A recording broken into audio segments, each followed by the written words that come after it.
where these people come to him and they're like, hey, like, Lord, didn't we prophesy in your name? Didn't we cast out demons in your name? Didn't we do all these things? And, to be met with that phrase, like, you think that you're doing these things for him.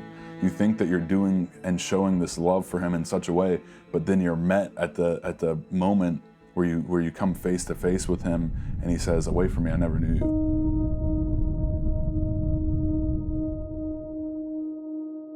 Let's read that actual verse and see what it says. In Matthew 7, 21 through 23, it says, not everyone who says to me, Lord, Lord, will enter the kingdom of heaven, but the one who does the will of my Father who is in heaven. On that day, many shall say to me, Lord, Lord, did we not prophesy in your name? Did we not cast out demons in your name? Did we not do many mighty works in your name?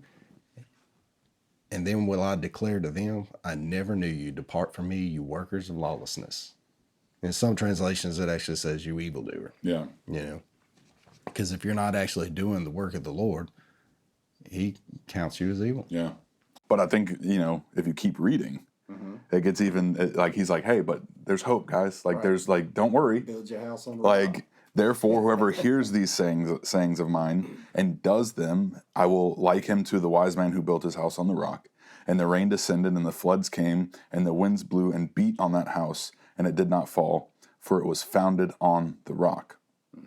But everyone who hears these sayings of mine and does not do them will be like the foolish man who built his house on the sand.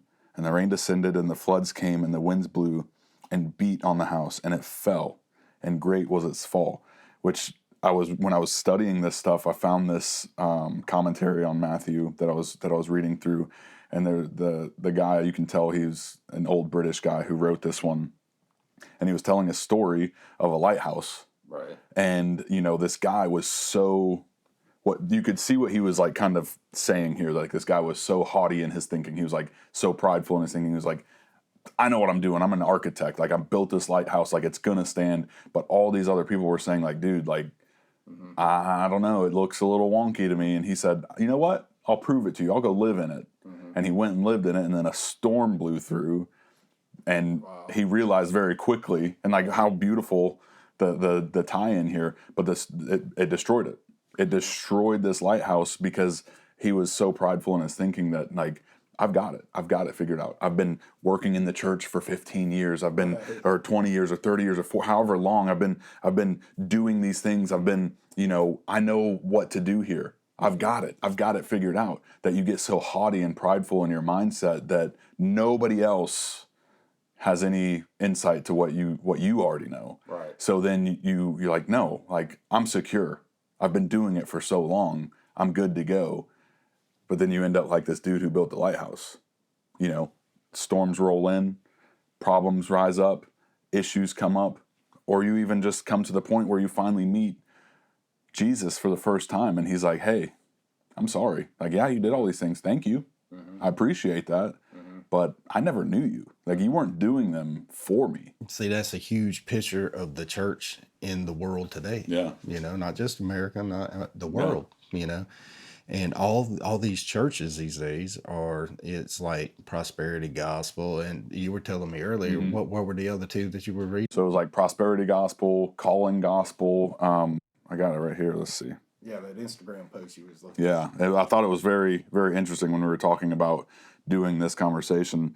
And I'm not sure who this person is that posted, but I thought it was very good. It says, every generation is tempted with a transactional gospel that subtly tries to use God for what he can offer rather than pursue God for who he is. And like, how sad a thought. Right. Like, I don't want anything. I just want you. Like, because I know what you've done for me, that I've got nothing to give here. Like, I don't want to gain anything, Like, it goes back to the scripture, like, you gain the whole world but lose your soul. Like, I don't want that. I want to gain my soul and, like, eternity. Like, there's so much greater things up there. And I think that the world has done such a work in people's minds that, no, you got to have it here. You got to have it now. You got to, it's you. But we miss out on the thought that, like, Jesus is the example. And Jesus was like, it has nothing to do with me. Right. Like, I've laid all that aside and counted it, I don't count it as God stole it from me.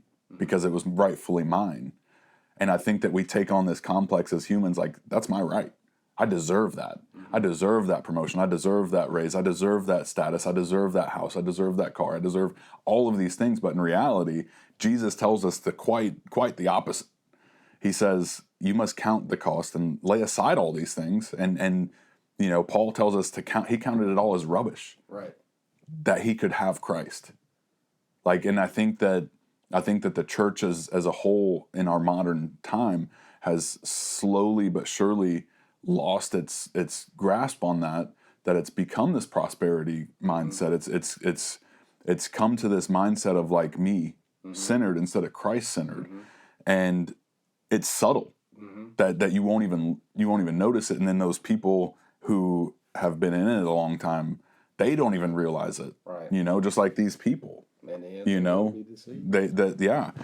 it says these stepping stones. Prosperity gospel, God is a stepping stone to your prosperity. Right. Purpose gospel, God is a stepping stone to your purpose. Platform gospel, God is a stepping stone to your platform. Religious people find God useful. Christians find God beautiful. Absolutely. And that's a quote from Tim Keller. And then he goes on to say, God is not a stepping stone to your destiny, to your purpose, or to your platform. He is not a means to an end. He is your end. He is the Alpha and the Omega. He is not your stepping stone. He is our cornerstone. Absolutely. Like, what a beautiful thing. So, I guess the point that's trying to be made here is like, be very careful. Be step lightly, step carefully. Be mindful of what you're doing and what you're doing it for and why you're doing it. It says, be careful of calling idolatry, purpose idolatry, and platform idolatry. Well, see, that's a huge thing that's happening right now is that church has become a platform. Yeah. It has become, because you got these rises of these big, huge mega churches, and there's nothing wrong. God could use anything. Oh, absolutely. But the problem with it now is that a lot of people have started seeking platforms and social status through their leadership that God called them to do. Yeah. But some way down the line, they got veered off course. And look back to Adam and Eve. Right. She got a taste of the fruit. She got the taste of the temptation. And when I'm sorry, I will stand on this hill until I die. Right. We're humans and we're broken. Right. Period. Absolutely. And I think that when we get that little taste of that praise and that pat on the back that is ultimately His, and we get a taste of it for ourselves, then it really slowly starts chipping away at, we start shifting to looking in the mirror instead of looking into heaven. Right. And looking unto Christ. And if we're not careful, like, we can all of us, even doing this and this YouTube channel, like, we can even fall victim to, look at all my followers, look at all the views that we got on this, look at, and it's a dangerous game. It's a dangerous road to go down. And that's why I've been so fearful of even starting this, because, I've said it since I came to faith. Like, I don't want people to look at me. Right. And I know that sounds like, oh, look at this dude, super, super humble spiritual guy, right. But like, really, like, I really don't. And I want nothing for me. I want nothing but Christ to be seen through me and through my actions, through my words, through my praises, through everything. Like I tell the Lord all the time in my prayer time, take me out of the equation. Yeah. Remove me from the equation. But you said something a while ago, though, that, like, with Adam and Eve and the fruit, I mean, if you back up in chapter 7, and it talks about a tree and its fruit, where beware of false prophets. I mean, what do we have in this world today? Yeah. And there's going to be more to come, and there's going to be more powerful ones to come, and they're going to actually show all kinds of signs and miracles and stuff like that. But it says, beware of false prophets who come to you in sheep's clothing, but inwardly are ravenous wolves. You will recognize them by their fruits. Yeah. I mean, what else? Yeah. I mean, the fruit. Yeah. It's funny how from creation to even now, everything revolves around fruit. Yeah. It's about the fruit, about the harvest, about the, it's always about food. Yeah. But it says, are grapes gathered from thorn bushes or figs from thistles? So every healthy tree bears good fruit, but the diseased tree bears bad fruit. A healthy tree cannot bear bad fruit, nor can a diseased tree bear good fruit. Every tree that does not bear good fruit is cut down and thrown into the fire. Yeah.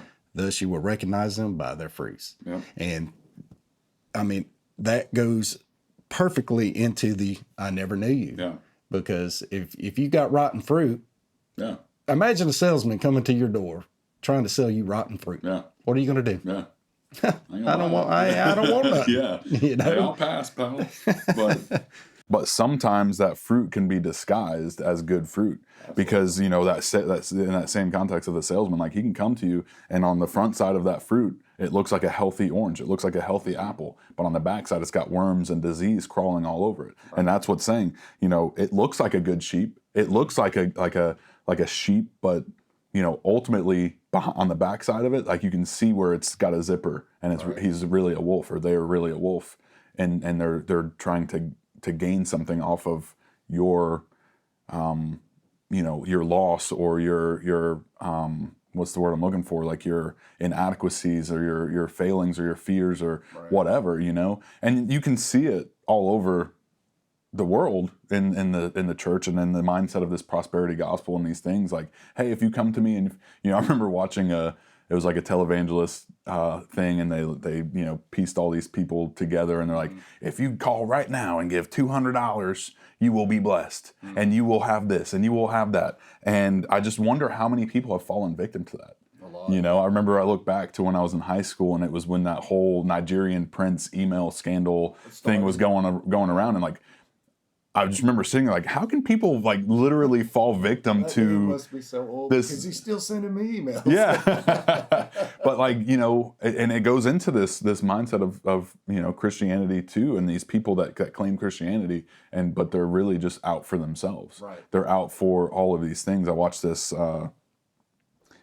skit, the little comedy thing, but they were talking. It really broke my heart because they were like, you know, making fun of one of these prosperity preachers who was like, I've got a mansion, it's 30,000 square feet, you know, I call it blah, blah, blah, blah, blah. And, you know, he's just like bragging from the pulpit about all of these things that he's got. Mm-hmm. And like, it's just like, that's not good. Like, that's terrible, dude. Like, but Jesus bragged. Yeah, but what I'm saying too is like, I'm not saying having a mansion, having money, having all of these things is bad. Right. Neither is God. Right. Not God. God's not saying like you can't ever be rich if you follow me. You can't ever, you know, have prosperity if you follow me. You can't ever have these things. But it goes back to the verse, you know, which even the rest of this post says is vices are often virtues that are gone wrong. So God could give you 100% a calling, but in our humanness, we end up taking that calling and making it our own. We step away from it. So it says calling isn't bad, purpose isn't bad, platform isn't bad, prosperity isn't bad. Mm-hmm. None of these things, though, are fulfilling without Jesus. If I've got prosperity, if I've got millions and millions of dollars, but I don't have Jesus and I don't have love, then it means nothing. Mm-hmm. It's literally just nothing, because you're going to die and you can't take it with you. It means absolutely nothing. So me hoarding all of this stuff, what is that going to do?